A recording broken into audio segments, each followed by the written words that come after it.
Okay, welcome everybody, and thank you for joining the School of Public Health webinar today. Thank you to the people in the room here today, and especially to those who've joined online through Adobe Connect.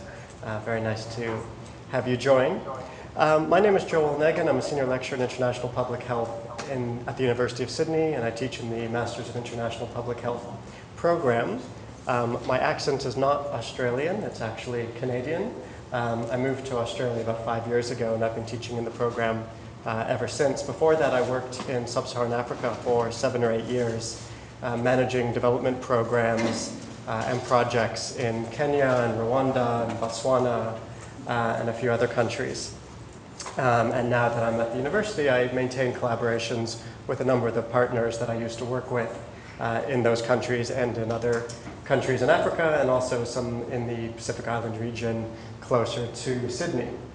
So what I'm going to talk to you about today is some of the work that I used to conduct in East Africa, focusing on malaria. And I'm going to talk a little bit about that type of work, and then also some of the challenges, successes, and things we face when we're working in global public health. And I assume everyone who's joining online and here in the room is interested in finding out more about global public health and perhaps getting involved. So first of all, I'm going to talk very briefly about the Millennium Development Goals, which hopefully you've all heard of. If you haven't, it's a very core part of global development and global health in particular. And these were 8 goals that were decided by the world community, and everyone signed up. About 189 nations signed up to the Millennium Development Goals in the year 2000 as the key priorities for the development community and for the global community to achieve by 2015. So we're actually pretty close to it.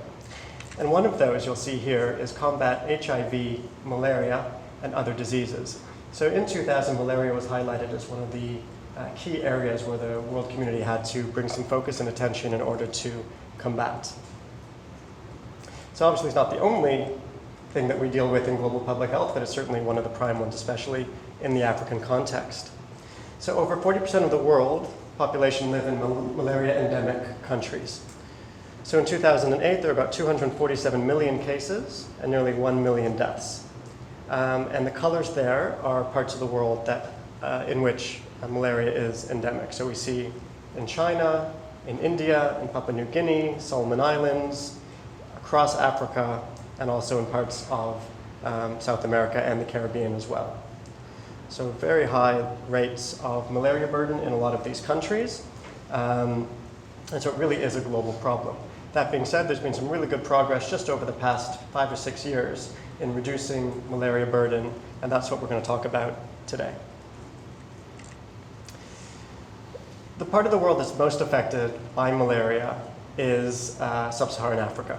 And as you see here, this map has the extent of the mosquitoes, the Anopheles mosquito that carries malaria, and then by biting individuals passes malaria on to humans.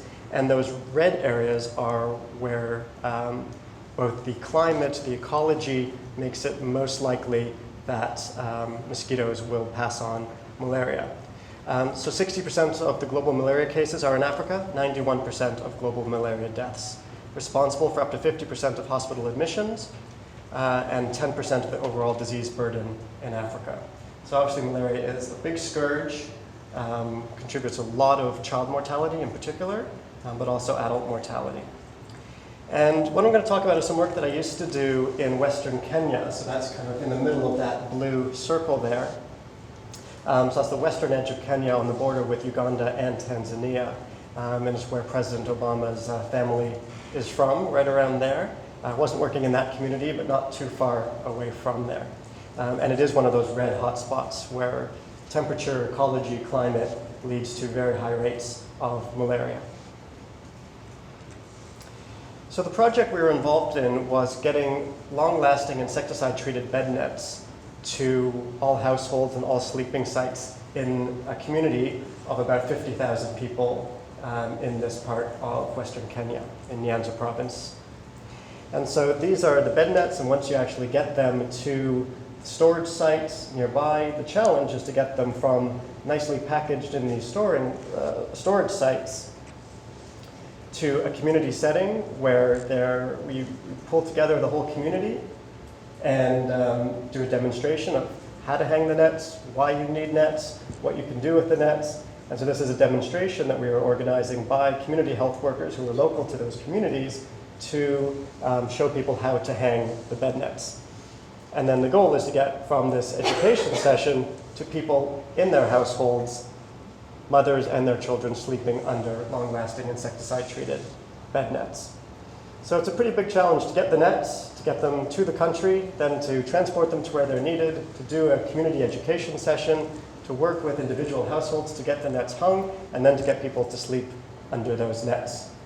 A lot of global public health is the logistics and the nitty-gritty of actually delivering what we know works to the people who need them. It's not just sitting in a lab somewhere saying bed nets are good. It's saying bed nets are good, true. Now how do we get them to a small village in Western Kenya and get people to actually use them properly? And that's the big gap a lot of the time.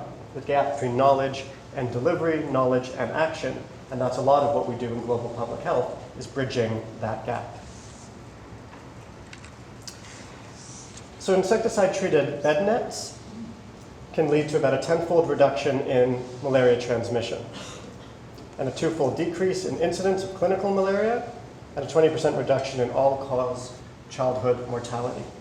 So malaria bed nets work, and what we've seen over the past few years is a big increase in the production of these nets. The nets are being produced, and the challenge is to get them to the people who need them.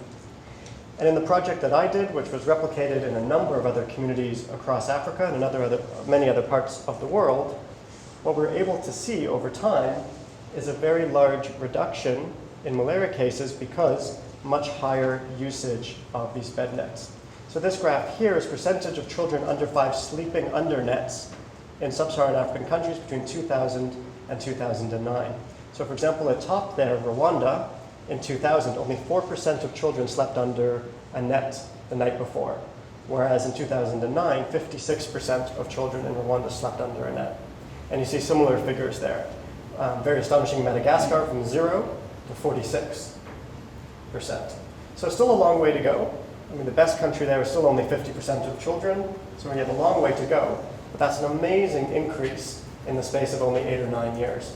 So one of the most encouraging things about global public health is how much you can achieve in a relatively short period of time through investment of funds, energy, commitment, political will.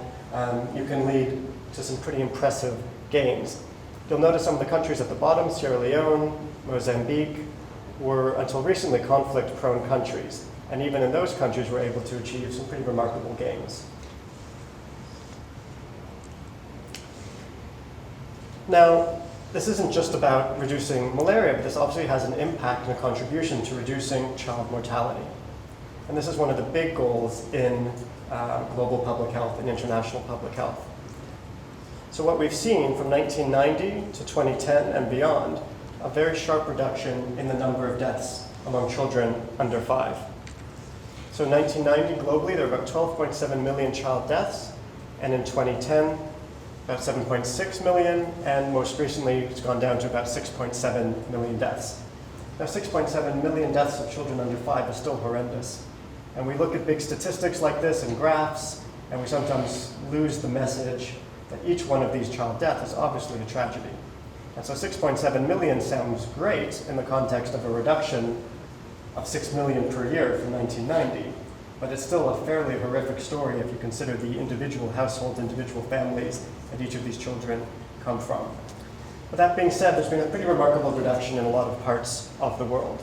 So this is a cause for success, and also for us to realize there's a lot more that we can do to reduce malaria deaths and child mortality generally worldwide. Now, how do we actually go about this? Sometimes we picture global health being about sitting in Geneva or in the United Nations in New York, sitting behind placards that say Australia or Canada or whatever country we come from, and people sitting there in suits banging gavels and things like that. Well, that's not actually what a lot of global public health looks like. It's working with communities, it's discussing their challenges, discussing what issues resonate with them, and finding ways to work with those communities to bring about change that's needed. So this is me in a community, not actually in Western Kenya, but a community in northeastern Kenya where we were doing something similar. I'm over there on the left, and sitting with the community discussing their challenges, how we can bring this malaria project to this community. Now, if you look carefully at this picture, there's a few noticeable things. First of all, everyone who's sitting there, they're all men, and a few boys. There were no women. So in this community, it was very much segregated between men and women, and decision-making was made by men. And so when we got there with some colleagues and said we want to discuss with the community, they said, okay, we'll bring in the men. And we said, well, where are the women? They said, no, they don't join this discussion. Now, from my perspective, that was not an ideal scenario, because who manages households, who would be responsible for putting up the nets, who would be responsible for making sure that children slept under the nets? It would be women. But in this environment, we had to work with the community, so what we ended up doing was an initial discussion with the men, and then another discussion after this with the women. And it's interesting to hear the different priorities, the different issues that the two different groups present to us. So it's a real challenge. I don't want to go into a community in northeastern Kenya and impose my own values, but nor do I want to go in and just say, well, fine, we'll only speak to the men, women aren't important. So you have to work within the cultural context of the environment that you're working in and try and find a way of working within that context to have the conversations that you think need to be had. So there's a real balance there. Not an easy one, but one that we always struggle with, and it's part of really working in global public health. I also want to highlight that after all these efforts, getting the bed nets out there, you still sometimes have things not work out the way that you plan. So what's this picture here? These are long-lasting insecticide-treated bed nets that are being used to dry fish. Now, long-lasting bed nets are not meant to be used to dry fish. They're not meant to be used as wedding veils, but we've seen them used as wedding veils, as fishing nets, to dry fish, etc. Now, sometimes we lament this and say, oh, well, this is corruption, and this is mismanagement, and why are we even trying to help these people if they're going to use the nets in these ways? But what this picture says to me is that the people who are delivering the programs, i.e. me, haven't done a good enough job working with the community to explain why the nets are needed, that the nets can reduce malaria deaths and morbidity, and working with the community so that they understand and appreciate the value of these nets. So there are challenges, there are problems, but we work and we learn from them to try and improve our programs over time. But absolutely, if this stuff was easy, we would have done it a long time ago. There are real challenges, and we have an ongoing process of learning from our own mistakes and trying to improve what we do over time. So what do we need to know to reduce malaria deaths? Well, a bunch of things. We need to understand disease burden and transmission patterns. We need to synthesize the best evidence of what actually works.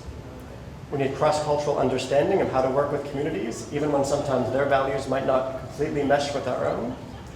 Health promotion and education. Working with distributors and on logistics to get the nets to the people who need them. And monitoring and evaluation so that we know how the nets are actually being used, are they being used, and are they having an impact. So it's a pretty complex. Just to get one household to have a net, you need to have all these types of skill sets. And these are the skills that are part of the Masters of International Public Health program that we teach here. By doing the program, you'll learn quite a bit about each of these skills so that you can, hopefully, go out into the field and deliver these types of programs. Now, just finally, we've talked a little bit about malaria, and that certainly is one of the great causes of mortality, but there's a bunch of other problems. Not enough hospital beds, for example. So these are children in a hospital in Malawi where I used to work, where the children are sharing one bed. These are sick children who are all sharing one bed. This is a birthing bed from a hospital in Mali in West Africa, and so we need to picture our mothers, sisters, daughters, wives giving birth in a facility like this, where this is the best birthing bed available. This is the pharmacy in that same hospital in Markala district in western Mali, where this is a pharmacy serving 50,000 people.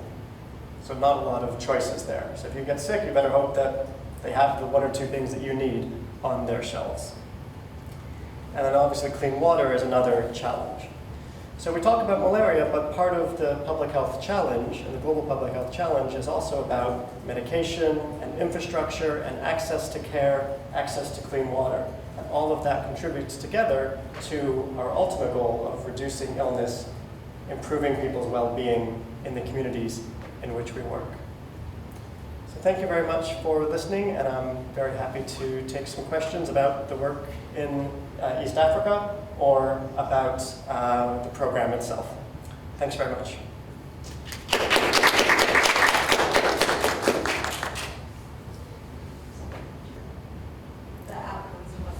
Okay, great. So the question was, how do you identify the villages in which you're going to work? And how do you get permission to actually go work in those villages? So before any of this happened, and part of that picture of me in northeastern Kenya was that time that you spend up front actually discussing with the community and getting buy-in from the community members. Even before that, there were discussions with district government and national government about identifying sites where they think this program was most needed. So what we were actually doing was a pilot project to prove the efficacy of our programs in certain communities. So we went to the federal government in Kenya in this example. So we want to work in a community that has high rates of malaria, high rates of HIV, high rates of hunger. We want to try and work in that type of community. Can you recommend one? And they recommended this community in Western Kenya. And so then, once we had that permission, we then went to the community and had a number of discussions over the space of months to get buy-in from the community. Because a lot of the resources, the community health workers, the engagement, came from the community itself. It didn't all come from external inputs. A lot of it came from the community itself. So that's one piece of the permission. And then if you're doing actual academic research, then there's a whole ethics procedure through the University of Sydney or whatever university you're working through, and through the Kenyan Medical Research Council to get permission there as well. So it's a bit of a procedure before you get to this part here. Question? Sorry, just 1 second. Joel, you've talked about prevention, but I was wondering if you'd come across any non-government, not-for-profit hospitals in Africa that are providing treatment once people have contracted malaria. Yeah, so a really interesting question. Do I need to repeat the question? Yeah. Yeah, sorry. So the question was this focus on prevention here, but it's a big treatment question as well. And have we come across not-for-profit or private sector hospitals in these sites that are providing treatment? Absolutely. In Uganda and Kenya, for example, the private sector provides a huge amount of health services. And that's true in India, that's true in Papua New Guinea as well. There are some countries where the government provides all the health services, and there's other countries where it's almost all the private sector or NGOs, and then there's some countries that are a mix, and Kenya and Uganda are a real mix. And some of the best hospitals in East Africa are church-run hospitals or NGO-run hospitals. And they are providing coartem, which is the top-line treatment for malaria. Treatment for malaria, coartem, has become quite widespread now, and is available in most health facilities. And those are being provided both by the public sector and by the private. But this question of public versus private is a very interesting one, because I think we all have a bias towards public sector provision, but the reality in a lot of these countries is that the private sector and NGOs are providing better levels of care than the government system is. No. To actually use insecticide-treated methods, we need a method. So like in this community, did you also have to provide beds or you all have beds? To Like, provide. not sleeping on mats, like do they all have beds or did you have to do that as well? Okay, so the question was, did these people in these households, did they actually have beds or mats on which to sleep? So that was actually a place on which to hang them. Most of these households did have a mat of some kind, or at least an area in their household that was their sleeping site. And that was the site that we identified for hanging the net. But certainly there are people who don't have homes or don't have established sleeping sites within those homes. So you do have to be creative sometimes in how you provide some of these nets. So in this northeastern Kenyan community, some people basically slept in kind of piles of sticks and things like that. They didn't have kind of established home. And so then you have to be a bit more creative in how you actually hang the net.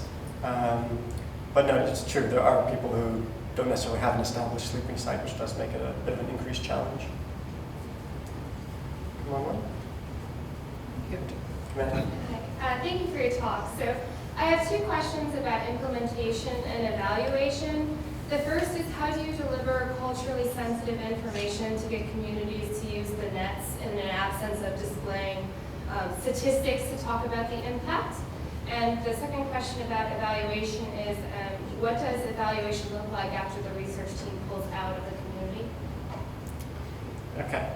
So the first question was about how do you have that culturally sensitive discussion with these communities about what the nets are for and how they're used and the impact they're going to have. You obviously can't bring in PowerPoint slides and show fancy graphs and papers from the New England Journal of Medicine. A lot of that is speaking to the community and actually trying to get this type of message to resonate. So there'll be, in these communities at least, there's a village health committee. So we started with that, and the village health committee and the village leadership had a lot of respect within the community. So we didn't launch in and push the village health committee out of the way and say, listen to us, we're experts from Canada or Australia. We spoke to the village health committee. And people understand what malaria is. They understand, they've seen people who have had nets in the past. They weren't common, but they had seen it before. So we were able to use that. We weren't coming in with something completely new. But there are contexts in which communities have gone against established public health practice. So in northern Nigeria, there's a backlash against distribution of the polio vaccine. And these myths and these misconceptions do exist. And you have to work with the community and try and figure out the language that works for them. In this particular community, it wasn't that hard because they did understand malaria, they did understand bed nets, but what needed to be mentioned was the importance of sleeping under that net every night and making sure that children slept under the nets. And that was the kind of message about consistency. And also, if there was a hole in your net, to get it repaired and not just say, oh, it's old, you know, it'll prevent most of the mosquitoes type of thing, but actually saying if there's a hole, let's get it fixed. The second question was around evaluation of impact. So the research project that we were involved in, we certainly did that follow-up in the short term. But in terms of longer-term impacts, I think there is a commitment by public health academics and researchers and practitioners to not just look at what happens after 6 months, but actually try and follow up for a 3 to 5 year period. This actual project is a 10-year project, so the nets were distributed in year 1. And there's 2 phases. There's a 5-year phase and a second 5-year phase. And so we're in the second 5-year phase now, but there's ongoing engagement with that community. And I think good global development practice has to be 10, 15, 20-year plans. We can't think about transformation, whether in an Australian context or a global context, if we're going to do something in a year or 2 years. We have to think about a 15 to 20-year engagement. Now that scares a lot of people. No one likes thinking, I'm going to be working on one thing for 20 years, nor do many funders like thinking we want to fund something for 20 years. But if we really want to make the change that we need to see happen, that's the kind of thinking we need. Good question online? Was there any relationship between MSF and the program you were working in? The question was there any relationship between Médecins Sans Frontières, Doctors Without Borders, and this program? In this specific one, no. But MSF did have programs nearby. So in Busia, which was about a 30-minute drive away from this site, they had a big antiretroviral treatment program for HIV, where they had about 10,000 people on treatment. In general, MSF works in humanitarian emergency contexts, after civil war, after disasters like earthquakes or volcanoes. That's where MSF does most of their work. Though that being said, they do have certain projects in more stable countries. Most of the work that I've done has been in more stable context rather than humanitarian emergencies. But MSF does fantastic work in the locations where it does have its own projects. Another question online? You might have answered part of this before, but anyway. I'd like to ask you a question on how large your project covers in Africa and how you later measure the effect of preventing malaria death. Okay. So the question was, how large? First, how large the site is. In this case, it was a community of about 50 to 60,000 people, which is quite large for an academic project or for an NGO project. But I think a lot of programs now are actually trying to work with a whole district or a whole province. I think the time of doing small pilot projects with 200 people is getting close to the end, and we need to start thinking about scale. it's one thing to do something good among a community of 1,000 people. We need to start thinking, how do we bring that knowledge and that expertise to communities of 50,000, 100,000, 500,000, or even more people? To me, that's really the question mark that faces global public health now, is about reaching millions, not just reaching 100 or 500 people. The second part of it was about measuring the efficacy of your prevention. So what we did at baseline here, at the beginning of the program, was to see how many cases of malaria there were in the community. And we actually did a blood survey with the approval of the community. We took blood from a number of people in the community and measured the levels of malaria parasitemia in the blood. So how many people basically had malaria parasites in their blood still. And then after delivering the bed nets, and then a year after that, we looked at the number of malaria cases in the clinics, which had come down, and we also looked at the amount of malaria parasitemia in people's blood, and that had come down dramatically, not just in the Western Kenya site, but in a number of the sites we were working in across Africa. So there are ways of measuring over time. Some are more intrusive, like taking blood. Some are easier to do just by looking at clinic data. Another question? During your promotion of the use of bed nets to prevent malaria, have you considered a multi-pronged approach? For example, explain how the nets can be also used to prevent other vector-borne diseases, not just malaria. If you have, did it make a difference in their uptake of nets? Okay, so the question was about a multi-pronged approach, and for example, explaining to the community that there are other diseases transmitted by mosquitoes that could be prevented by using nets, so dengue or other conditions that are also spread by mosquitoes.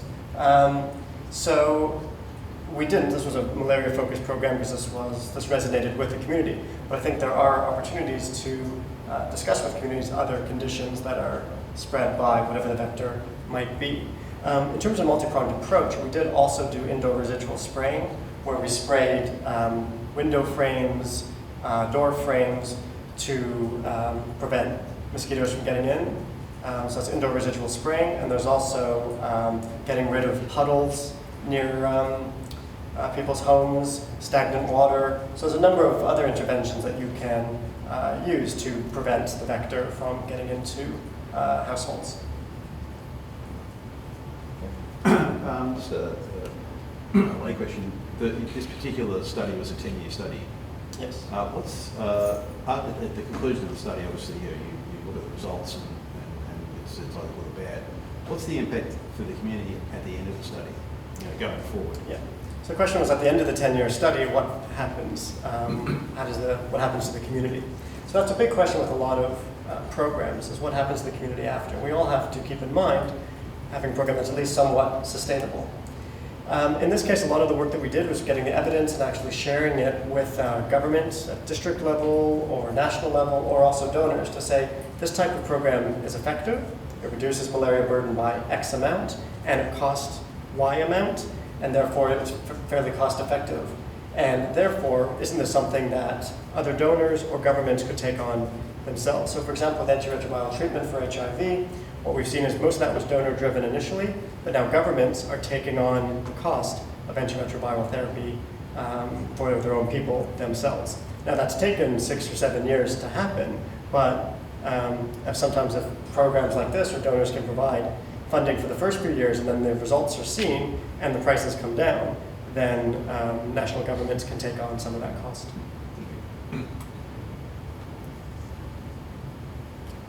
Okay.